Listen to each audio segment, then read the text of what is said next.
રાજકોટના જાણીતા ઉદ્યોગપતિ સામે ટેક્સ ચોરીની ફરિયાદ નોંધાઈ છે। ઈગલ મોટર્સ પ્રાઇવેટ લિમિટેડના ડાયરેક્ટર સામે ફરિયાદ નોંધાઈ છે। મનીષ બાવરિયા સહિત 5 લોકો સામે ટેક્સ ચોરીની ફરિયાદ નોંધાઈ। 28.20 કરોડથી વધુ રકમની ટેક્સ ચોરીનો આરોપ છે।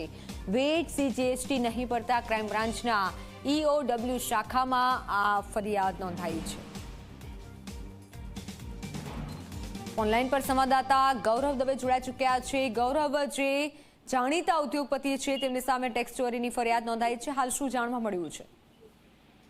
મિત્તલ, રાજકોટના ઈગલ મોટર્સના ડાયરેક્ટરો વિરુદ્ધ પોલીસ ફરિયાદ છે તે નોંધવામાં આવી છે। 28.20 કરોડ રૂપિયાની ટેક્સ ચોરી કરી હોવાની ફરિયાદની અંદર ઉલ્લેખ છે તે કરવામાં આવ્યો છે। પેઢીના સંચાલકોએ વેટ સીએસસી સહિતની જે રકમ ન ભરી અને ટેક્સ ચોરી કરી હોવાની વાત સામે આવી રહી છે।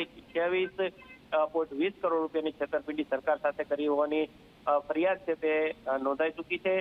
રાજકોટ ક્રાઇમ બ્રાન્ચ ઈઓડબ્લ્યુ શાખાની અંદર આ ફરિયાદ છે તે નોંધવામાં આવી છે ને ડાયરેક્ટરોની અંદર મનીષ બાવરિયા, રસિક બાવરિયા, જયેન્દ્ર બાવરિયા, દિનેશ બાવરિયા સહિત કંચન બાવરિયા વિરુદ્ધ આ પોલીસ ફરિયાદ છે તે નોંધવામાં આવી છે। બીએનએસની કલમ 316 2, કેન્દ્રીય વેચાણ વેરા અધિનિયમ કલમ 9 2, ગુજરાત મૂલ્યવર્ધિત વેરા અધિનિયમ 2003 ની કલમ 85(1) અને 86(2) હેઠળ ફરિયાદ છે તે ક્રાઇમ બ્રાન્ચના ઈઓડબ્લ્યુ શાખાની અંદર નોંધવામાં આવી છે અને હાલ પોલીસ દ્વારા સમગ્ર મામલે તપાસ છે તેજ કરવામાં આવી છે। જી બિલકુલ ગૌરવ, આભાર માહિતી બદલ।